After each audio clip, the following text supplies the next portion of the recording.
The FIA's involvement in Zandvoort was impossible to miss, as harsh penalties were handed down to drivers for crashes that didn't appear overly severe, raising the inevitable question of whether the governing body should allow drivers to race more aggressively, the kind of racing fans are eager to see. On top of that, the issue of penalty consistency was once again thrown into the spotlight, with many wondering if the FIA was right to penalize one incident while overlooking another, and more importantly, whether such inconsistency damages drivers' confidence in their ability to race hard. The Zandvoort Grand Prix unfolded with dramatic developments, particularly around the crashes and the FIA's direct involvement in them, beginning with the collision between Liam Lawson and Carlos Sainz. Although Sainz was deemed responsible, the 10-second penalty and 2 penalty points on his super license seemed overly harsh to many observers, given that he hadn't committed to the corner recklessly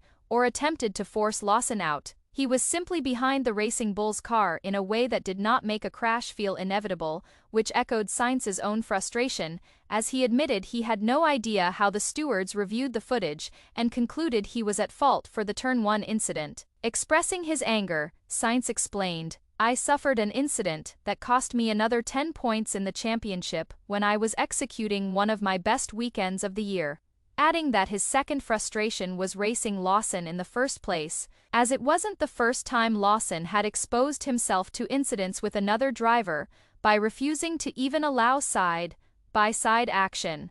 Sainz said he intended to speak with both the stewards and Lawson, preferably with video evidence in front of him, because he had already reviewed the footage and stood by his perspective, but his confusion grew from the FIA's repeated assurances that drivers are always welcome to consult the stewards about their doubts. Yet the rulebook revealed why the FIA stuck so rigidly to its standards. As much as fans and drivers might resent the penalty, the FIA argued that letting one incident slide would open the door to even more backlash. In their official report, the stewards explained, Car 55 was attempting to overtake Car 30 on the outside of Turn 1. The front axle of Car 55 was not ahead of the front axle of Car 30 at the apex. Car 55 attempted to stay on the outside, resulting in a collision. Car 30 had the right to the corner. Therefore, Car 55 was wholly or predominantly to blame. Accordingly, they applied the standard 10-second penalty, but this wasn't the only controversy to enrage fans and drivers. Charles Leclerc's aggressive overtake on George Russell was another flashpoint, reminding everyone why Leclerc is one of the grid's most exciting wheel-to-wheel racers, but leaving many to argue that he had gone off track to gain an unfair advantage, sparking an investigation after the race.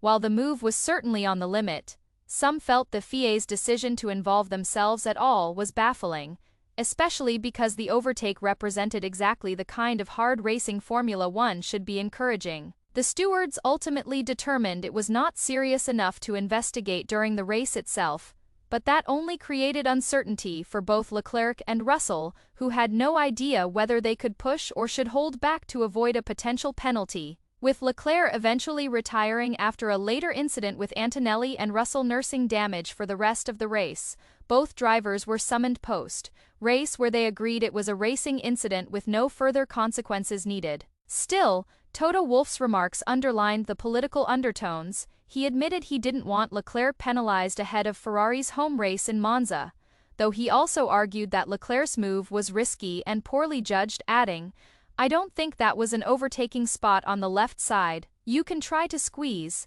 but that's never going to go, and in that sense, I would rather say that was Charles's fault." The penalties didn't end there. Lewis Hamilton also received a 5-second penalty for failing to slow sufficiently under double yellows. While the FIA was simply applying the rulebook, the painful twist was that Hamilton didn't finish the race, meaning he will serve the penalty at Monza instead. The stewards emphasized that safety was paramount. The final corner before the pit lane had been under double yellows to protect drivers and crew, and regulations require significant speed reduction in such conditions. Reviewing telemetry, they found Hamilton had entered the sector only 20 km/h slower than in practice sessions, not enough to count as significant. And thus, they penalized him, adding 2 points to his super license, the first of his current 12-month period. In doing so, Hamilton set an unfortunate record, breaking a 51-race streak without super license penalty points, alongside his ongoing 15-race podium-less streak with Ferrari. Meanwhile, 4 other drivers, Norris, Sainz, Hülkenberg, and Verstappen, were investigated for driving too slowly between the safety car lines during reconnaissance laps, but all were cleared since they had only slowed to allow others to pass. Still, the FIA found itself in an increasingly difficult position, facing heavy criticism from Sainz, who remained in disbelief that he was blamed for the Lawson clash. The steward's strict adherence to the rulebook may ensure consistency, but fans and drivers alike demand clearer guidance on what counts as fair, aggressive racing versus punishable offense. While Leclerc's attack on Russell was deemed aggressive yet acceptable, Russell was left with a damaged car for the remainder of the race, raising questions about whether the verdict was truly fair. At the heart of the debate lies a bigger issue.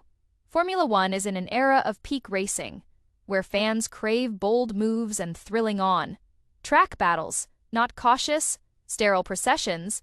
Yet the FIA must strike a balance between entertainment and enforcement. The line between fair aggression and rule-breaking remains blurry, and unless the FIA clarifies its stance, the sport risks undermining both the driver's confidence and the fans' trust. With all of this in mind, what do you think about the criticism fired at the FIA and the stewards? Do you believe change is coming in the next few races? Share your thoughts in the comments below. And once you've done that, make sure to click on the video that's appearing on your screen right now. Be that as it may, the FIA now finds itself in a very difficult position, caught between the letter of its own regulations and the growing frustration of both drivers and fans. Carlos Sainz remains one of the most vocal critics, openly expressing disbelief that he was found at fault for his clash with Lawson. His frustration reflects a broader sentiment across the grid. If the FIA continues to enforce penalties in such a rigid and inconsistent manner, it risks undermining the very essence of racing. Something needs to change in the coming races, because sticking blindly to the rulebook without adapting to context will only intensify the backlash. Take the incident between Leclerc and Russell, for example.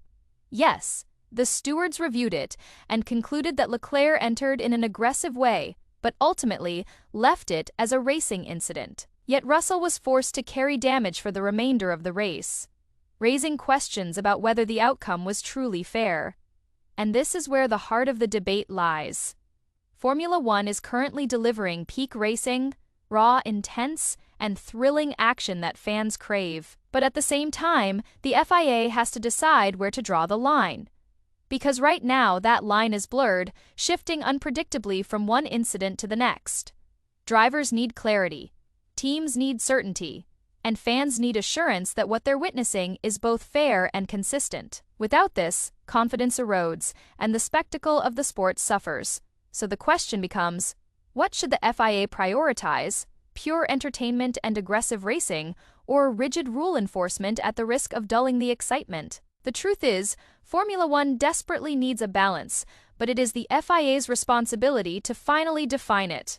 With all this in mind, what do you think about the criticism that has been fired at the FIA and the stewards? Do you believe something will change in the coming races, or will the governing body continue down the same path? Let us know your thoughts in the comments below. And once you've done that, don't miss the video that's appearing on your screen right now.